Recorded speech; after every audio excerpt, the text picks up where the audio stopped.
This next young lady coming to the stage, super hilarious, knows a shit ton about Star Wars and Star Trek. Please put your hands together for the very funny Klee Wiggins.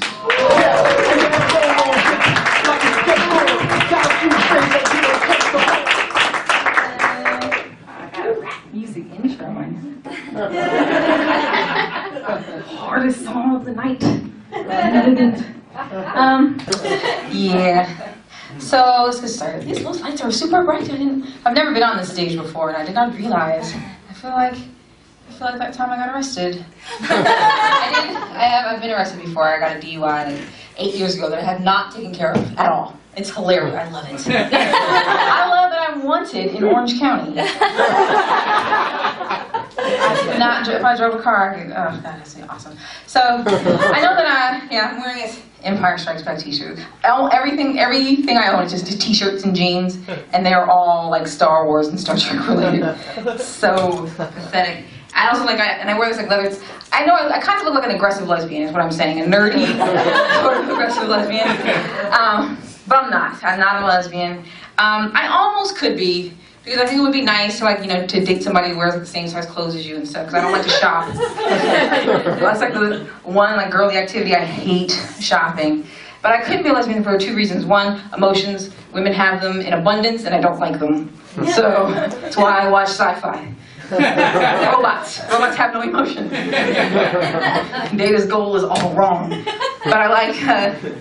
the other reason I can't be a lesbian is vaginas. I don't like them either. I pay enough attention to my own vagina so you keep dicks in it on a regular basis. That is about it. It's like a well-manicured lawn down there, and that's it. Vaginas they remind me of like a scary cave. Like, you ever see that movie, The Descent?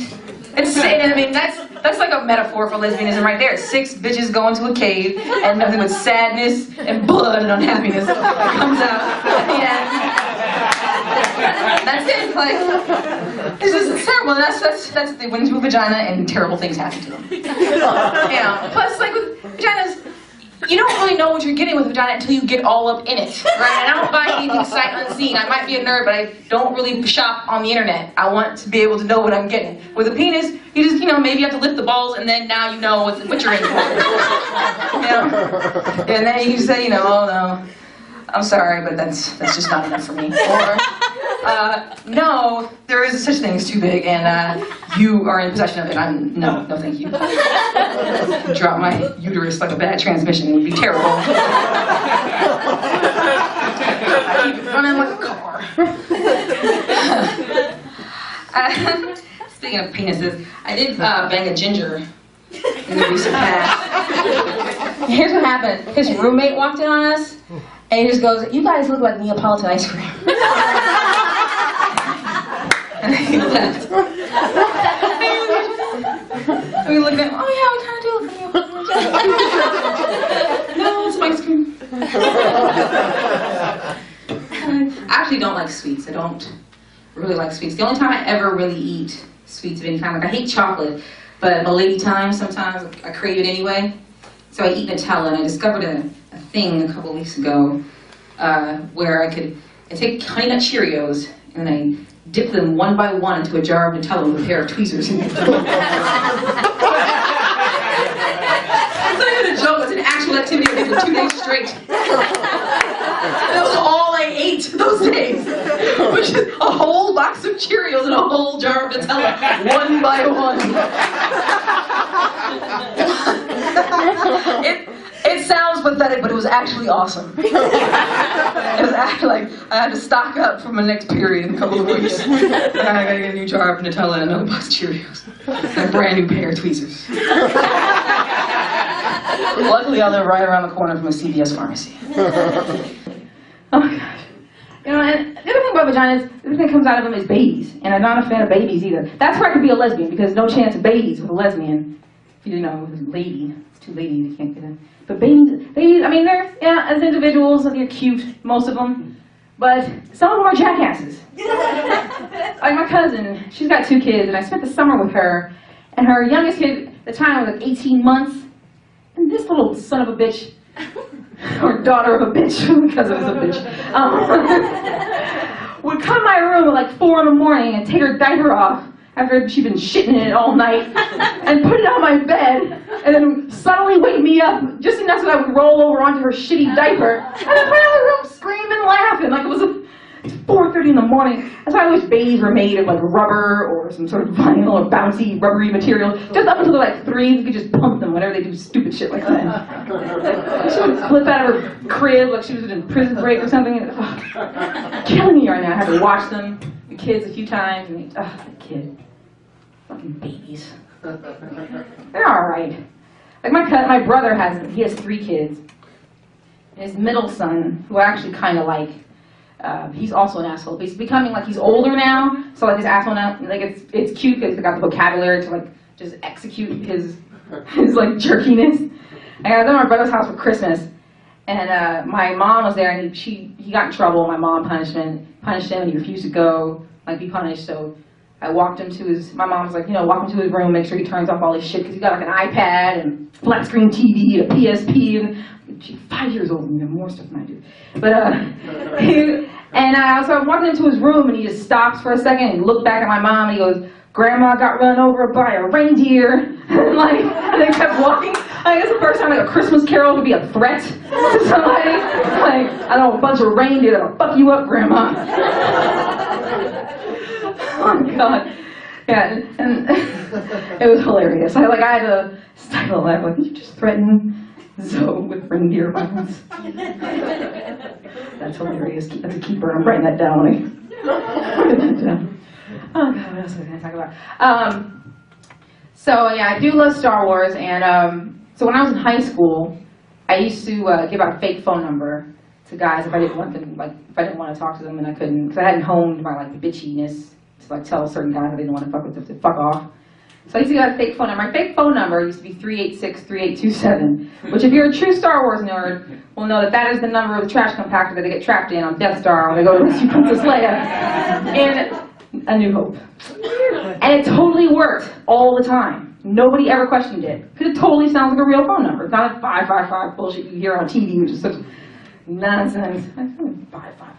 But like when I was in college and like cell phones started to become sort of everywhere, ubiquitous would be the word. That's a word. I'm a word nerd too. And I'm also dating myself by saying that cell phones became everywhere when I was in college. Like that's when cell phones became popular. The beginning of the cell phone movement. But I had a guy at a club. I gave him that fake phone number because he was kind of gross, and he pulled out his phone and he dialed it, and he found out that it was a fake phone number. And then rather than just being like call me a bitch and walk away like a normal person would, he pulled a gun on me. Now, yeah, you gasp, and I normally would too, except that I was in a club full of people, so I was just like incredulous, like, are you fucking pulling out? Are you goddamn for real? Like I just every like cuss word I could think of, just like, what do you think I'm going to do now? Immediately write down my real phone number? Is that what you're, it just makes me feel, guys are so silly. Like, I'm going to threaten you. I was reading in the paper about this chick who refused to drink from a guy at a bowling alley, and his response was to throw a bowling ball at her head so hard that it exposed her skull. Like, wow, you're like, oh my God. What was he thinking?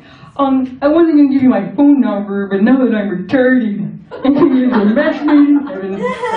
Like, yes, I don't want the guy that might choke me in my sleep. That's the kind of guy I'm looking for. All of our sexual encounters would be hate sex. Nothing but makeup sex, because he's constantly exposing my skull. I love stitches. Oh God. Boys, aren't they hilarious? Okay, I drink a lot. I just wanted to put that out there as something, as a thing. That's why I don't take the mics out of the mic stand, because I have to lean on stuff, because I start drinking around 8:30 in the morning. So about this time, Linda can't always hold herself up on her own. That's why I wear these shoes with these big heels too. It's platforms, it's ledges. It's more surface area than my actual foot. I have very narrow feet. I also watch a lot of gaping porn. This is why. It sort of goes back to my whole like vaginas are weird thing. I sort of like crazy chicks are hilarious to me. Like whenever I have a guy friend that has hooked up with a crazy chick, I want to hear like every detail.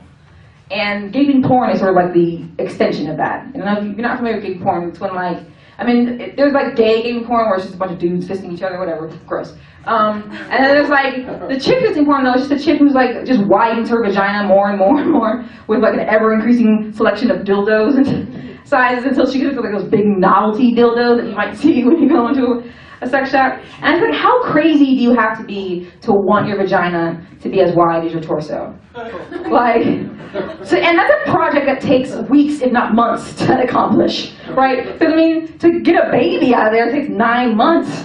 So to do it in reverse, it must take like a year of just commitment to, I gotta get it.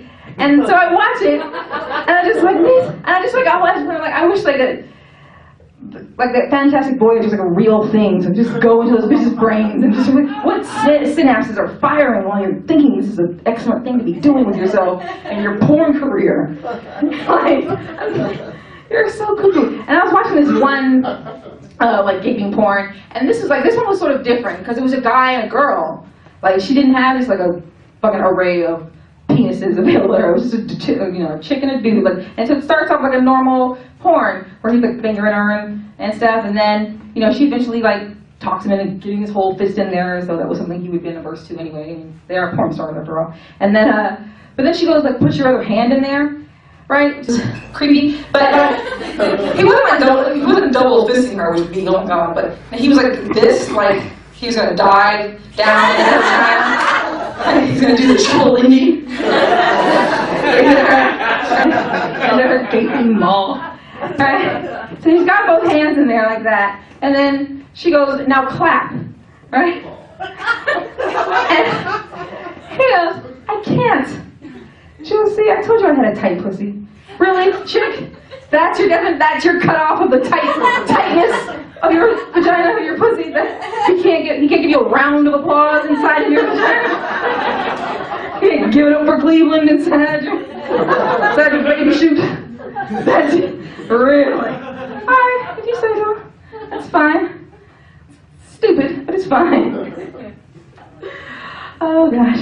Alright, I'm gonna go. I'm gonna leave you with, I have one more thing I was gonna tell you about from when I was at my brother's house recently. My brother's in the Marines, which is awesome, and he's an EOD specialist, which is basically like if you ever seen the movie Hurt Locker, that's basically what he does. So he blows up stuff in the desert that doesn't look like it should be blown up. Which is fine, he's a hero, heroic, awesome.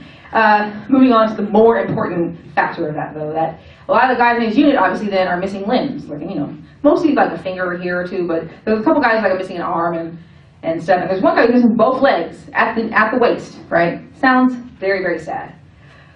But of course they just tease each other relentlessly, like it's the most hilarious thing that's ever happened to them. Like their idea of a pratfall is getting a leg blown off. So when I was at my brother's house, like all the wives and stuff were in the kitchen, and my sister-in-law asked the missing limbed guy's wife, like, so what have you guys been doing like sexually now that Mike has the no legs? She goes, obviously, she just goes, oh, I've just been sitting on his face. I was just making peanut butter sandwiches and then sitting down on his face. Right? And it was a good question, because she must have, and that has to be the only way they can do it, because he can't be on top. He has no legs, no traction, right? No, and she can't be on top, because it was just one good, like, thrust down, and he was go squirting out the back of her like a bar of wet soap, right? Let me give you the visual of this, though, is that his wife and Janice is a big lady, like your Cameron Manheim or your Monique, right? And he's a tiny dude, like probably like Ron's size, right? Picture Cameron Manheim sitting on Ron's face. That's why Marines have the best training in the world, because he must have to hold his breath for like 15 or 20 minutes at a time. Oh, you keep that bitch satisfied.